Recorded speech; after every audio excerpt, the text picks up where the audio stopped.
Moms, how did your daughter accidentally ruin your marriage? Alright, so let me tell y'all about the time my daughter single-handedly ruined my marriage and saved my sanity in the same damn week. Now, first of all, my daughter's name is Tessa. She's 7, but don't let that baby face fool you. That girl's brain is like a mix of FBI agent, prank YouTuber, and full-time stand-up comedian with zero filter. She got dimples, big ol' eyes, and a voice sweet enough to fool a nun, but I swear she's got the devil on speed dial. So, it started one regular Tuesday. I'm making dinner, she's watching cartoons, and my husband walks in talking about he had to stay late at the gym.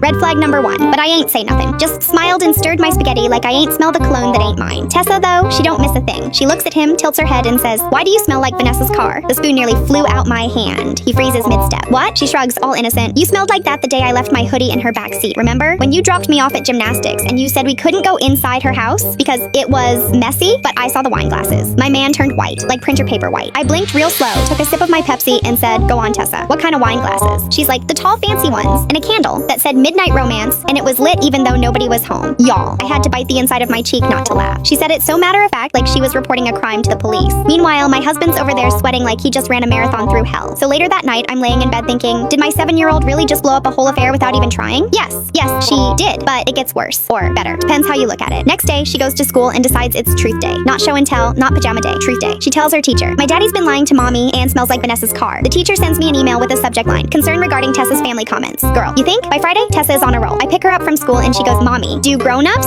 go to jail if they kiss someone else's wife?" I damn near hit a squirrel from laughing so hard while driving. I'm like, "Tessa, why are you asking that?" She goes, "Because daddy said he kissed Miss Vanessa on the cheek, but her lipstick was on his neck." On his neck, y'all. She a menace. But the funniest part, she wasn't even trying to snitch. She just says stuff the way it pops into her little demon head. She calls it being real. So, Saturday comes, and we're at my sister's BBQ. The whole family's there, cousins, uncles, that one aunt who always brings potato salad with raisins. Anyway, my husband shows up late, and Tessa runs up yelling, "Daddy, did you bring Vanessa too? Or is she busy kissing your neck again?" The silence, deafening. Someone dropped a plate. I heard a bird stop singing. My mama clutched her pearls like we was in church. I looked at him. He looked at me. I said, "You want to lie in front of Jesus and the potato salad?" He left, with no plate. That night, I finally sat Tessa down and asked, "Baby, do you even know what cheating is?" She goes, "Yeah, it's when you play Uno and skip someone twice when they helped you find your missing sock." I died. On the spot. That was her whole understanding of betrayal. Uno cards. The next week, I filed for divorce. Not even on some dramatic catch him in bed stuff. It was more like, "Girl, you did the detective work for me. You built the case. All I had to do was sign the papers." But here's the plot twist. I actually thanked her. I sat her down, gave her a cookie, and said, "You know, mommy and daddy aren't gonna live together anymore, right?" She goes, "That's okay. He never replaced the batteries in my unicorn anyway." I laughed so hard I almost peed. Last week, she asked if I was gonna get a new husband. I said, "Maybe." She said, "Can I pick him this time? I want someone who doesn't smell like secrets." And that's how my daughter ended my marriage, destroyed a grown man's ego, exposed a whole affair, and somehow made me laugh through the whole damn thing. Tessa, my child, my chaos, my tiny best friend. I swear, if she ever becomes a lawyer, y'all better run.